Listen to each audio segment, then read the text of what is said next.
Oi pessoal, tudo bem? Tudo ótimo, graças a Deus. Hoje nós vamos falar de algumas dicas sobre comunicação. Comunicação é muito complicado. Não é à toa que existe uma faculdade só para fazer formação em comunicação. Comunicação é o quê? É alguém que fala alguma coisa, ou escreve alguma coisa, ou faz um sinal, que essa coisa que ele faz, ele se chama emissor, é a mensagem, e aqui tem o receptor, que é o sujeito que vai receber essa mensagem. Então tem variáveis no emissor e nas mensagens, e também no receptor. Vamos ver umas dicas aqui, verificar umas dicas para que nós possamos nos comunicar da melhor maneira possível. A primeira é a congruência. É a harmonia entre as palavras e a informação ou comunicação que desejamos transmitir. Faz alguns anos que foi uma coisa muito desagradável. Uma pessoa estava transmitindo uma nota de falecimento e ela começou a rir. Isso pode ser nervoso. As pessoas às vezes elas sorriem, riem, gargalham de nervoso, mas não ficou muito bom. Então o que é congruência? Congruência é a harmonia em que o que você está falando e o que você vai transmitir tem que ter uma congruência, tem que ter uma harmonia com você. Você tem que ser harmonioso com a sua mensagem.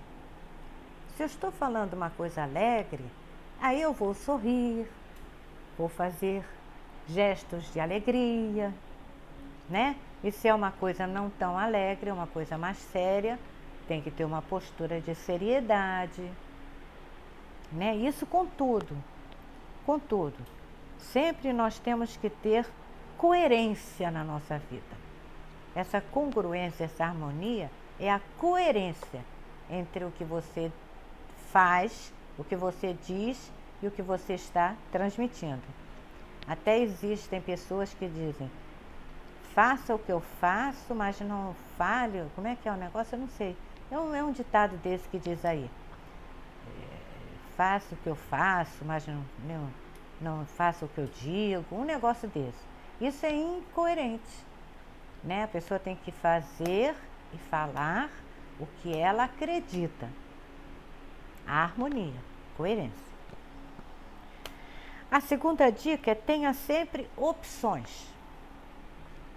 É muito interessante que os professores são hábeis em ter opções. Porque você explica uma coisa para o aluno, ele não entende.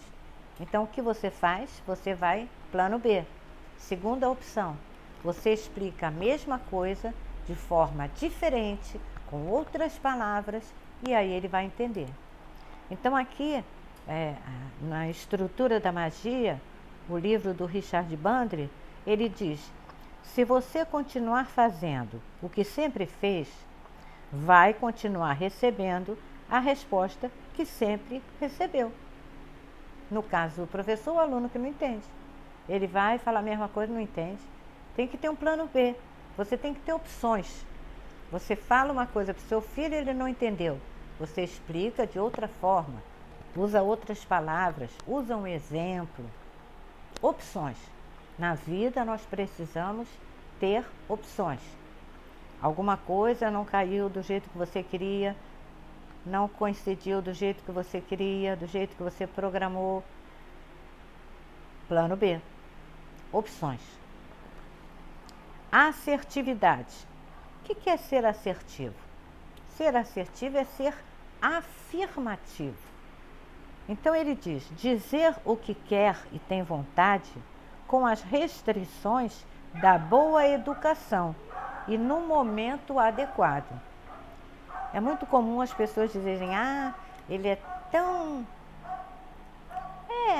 ele fala, né? Ela fala, né? A gente pergunta, ela vai falando mesmo. É uma pessoa assertiva? Talvez. Se ela usar a educação e o momento adequado, ela é uma pessoa assertiva. Agora, se ela fala coisas desagradáveis, que ninguém perguntou nada, na frente de todo mundo, numa festa, ela não é assertiva, ela é sem educação, é diferente, né? Então, ser assertivo é ter educação para falar. Às vezes, nós podemos dizer coisas muito sérias para as pessoas, mas de acordo com o jeito com que você fala, a pessoa vai dizer, você tem razão, é isso mesmo. Sabe que você está certa e você disse barbaridades, né? Coisas assim que ela tem que mudar alguma coisa, né? Do jeito dela e tal. Se uma pessoa, outra pessoa dissesse de uma forma ríspida, ela ia se ofender. Mas quando você diz com jeitinho, mas quem sabe, né? Se você fizesse uma outra forma, um jeitinho, com boa educação. Educação, já dizia minha avó, entra em qualquer lugar. A pessoa com educação, ela entra em qualquer lugar. Ela quer dizer que a pessoa era bem recebida, era querida, né? Entender e aceitar. Entender e aceitar. Aqui ele diz o mapa de mundo. Eu ainda não falei isso para vocês, mas vou falar. O mapa de mundo de alguém é a forma com que ela vê o mundo, com que ela percebe o mundo, com que ela ouve o mundo, com que ela se posiciona no mundo, né? Então, em neurolinguística, território é o mundo. E o mapa é essa representação que eu faço do mundo na minha personalidade. Então, cada um de nós tem um mapa de mundo que vem sendo construído ao longo da nossa vida, quando a gente começa a se entender, começa a ficar, engatinhar, começa a falar, a gente começa a construir o nosso mapa, a nossa representação do mundo. Cada um de nós tem um. Um gosta de verde, outro gosta de azul, outro gosta de rosa. Então é muito interessante você entender que cada pessoa tem o seu mapa de mundo. Cada pessoa tem a sua personalidade. Se fica mais fácil para você entender, porque nós ainda não estudamos mapa de mundo, entenda como personalidade. É uma boa representação. Cada um de nós tem a sua personalidade. Então, aceitar isso não precisa concordar. Entender não significa que você vai concordar. Entender significa que você é uma pessoa inteligente o suficiente para saber que cada ser humano é diferente do outro. Cada um de nós é diferente do outro. Até os irmãos gêmeos. A ciência agora já provou que a personalidade deles se forma diferente, ficam com personalidades diferentes, né? Opiniões diferentes. Quinto é a linguagem. A linguagem é a base da comunicação. Existem dois tipos de linguagem: linguagem verbal e a linguagem não verbal. A linguagem não verbal é a dos gestos, dos sinais, sinais de trânsito, sinais de toalete, sinais de caminho, né? Em forma dos sinais. E a linguagem dos sinais também. A linguagem falada e escrita é a mais comum na comunicação. Então, por isso que ele menciona linguagem. A linguagem deve ser clara e sintética, isto é, bem esclarecida e resumida de uma forma objetiva. Eu conheço uma moça que ela é muito prolixa. Então, eu fico pontuando, né? As vírgulas, ponto final. Então, se você perguntar para ela, aconteceu um acidente ali, aconteceu um acidente ali na esquina? Foi. Aconteceu um acidente. Você estava lá? Estava. Deixa eu te contar. A moça saiu para ir no mercado. Aí deixou a porta aberta. Aí o cachorro saiu. Quando o cachorro saiu, a empregada da vizinha falou. Aí não sei o que. Então ela vai falando coisas que não tem necessidade para no final dizer, o cachorro foi atropelado. Então isso é cansativo para quem está ouvindo, para o receptor. E prova que a pessoa não tem criatividade para resumir o seu pensamento. Quando nós estávamos no colégio, a gente fazia muita redação, né? Até hoje ainda tem no Enem redação. No vestibular também tinha redação. Por quê? Porque na redação você vai dizer em 20 linhas um assunto X. Então você vai aprender a ser resumido, objetivo e claro. O que é claro? É uma linguagem que todos entendem. Não adianta você ficar falando palavras difíceis, que as pessoas não entendem. Isso não é legal. A comunicação mais fácil, mais proveitosa, mais útil, é aquela que você fala palavras simples e que todos entendem. Essa é eu tenho essa característica, eu não sou de palavras bonitas, não, eu gosto de palavras simples. Todos os meus livros têm palavras simples, todo mundo entende o que eu estou falando. No caso, escrevendo, né? Ressignificar. O que é ressignificar? É dar um novo sentido, um novo significado àquele evento. Aí aqui ele diz, dar outro significado às palavras para que possam ser entendidas. Lembra do plano B? A ressignificação nada mais é do que um plano B. Você falou uma coisa, a pessoa não entendeu, fala de outra forma. Ressignifica aquela locução adverbial que você falou, ou o conjunto de palavras, ou a palavra em si. Ressignifica, dá um outro sentido àquilo que você quer transmitir. Rapport. Rapport significa harmonia, afinidade, né? É a mesma coisa.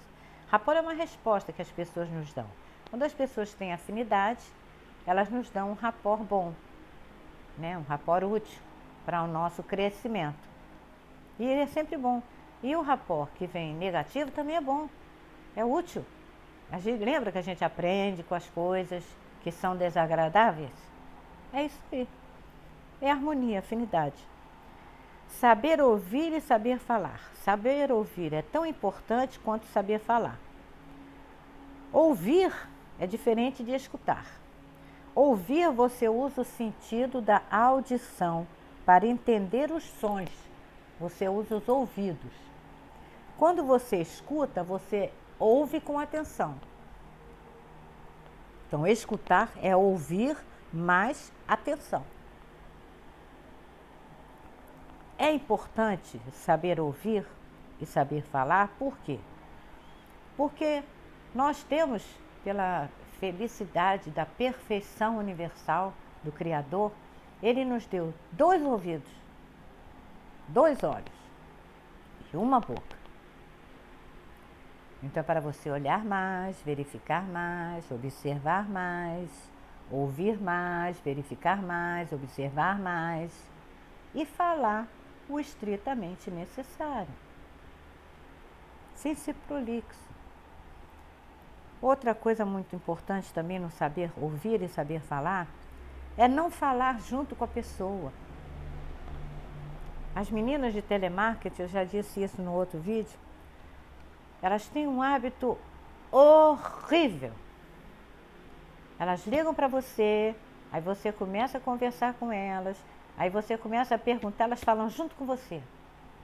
Aí você tem que espera ela acabar de falar, e aí você repete a pergunta que você fez.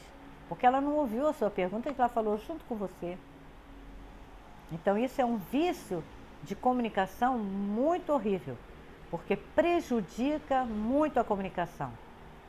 Nem todo cliente é paciente, né? Nem todo cliente é professor. E às vezes o cliente pode se irritar. Minha filha, eu estou falando, você me ouve, por favor? Né? Pode se irritar. Eu espero ela falar, aí eu repito. Se ela falar junto comigo de novo, eu volto a repetir. Até ela entender que ela precisa me ouvir. Né? Telemarketing, ouvir primeiro, depois falar. A nona dica é simplicidade. É muito simples. Simplicidade é muito simples. É você não ser pedante. É aquilo de não falar palavras difíceis, de não querer mostrar às pessoas que você sabe do assunto. Aí fica falando para todo mundo, interrompendo as pessoas, porque você tem que mostrar que você conhece o assunto. Isso é ser pedante. O mais importante é ser humilde. Humildade é uma beleza.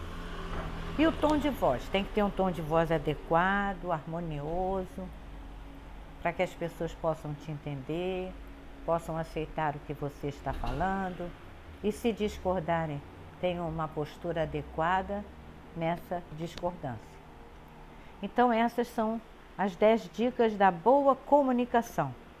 Evitar falar. A gente observa muito na televisão, as pessoas falam. Eu queria perguntar para o senhor, excelência, aquele caso, isso é horrível, isso é muito feio. A pessoa que está ouvindo fica com aquele na cabeça, fica atordoada, sabe? Não é muito útil para a comunicação. Evitar esses pequenos deslizes. Mas eu estou acostumada a dizer o é. Então, em vez de dizer o é, respira. Eu gostaria de perguntar para o senhor, excelência, por gentileza, sobre aquela lei que está em trâmite, o que o senhor acha dela? Respira. Respira na hora que você vai dizer o é. Bota um elásticozinho no braço, quando você for dizer o é, solta o elástico. Aí o teu vai ficar sobre o controle da dor, né? Pavlov tinha razão. Então, para quem chegou agora, meu nome é Rosa Alcântara, sou psicóloga e gostaria muito que vocês dessem a opinião de vocês sobre esses 10 dicas. O que vocês acharam, qual é a dificuldade de vocês, se vocês têm alguma dificuldade em uma delas, como é que vocês procedem nessa dificuldade, o que nós podemos fazer juntos, tá bom? Muito obrigada, até a próxima.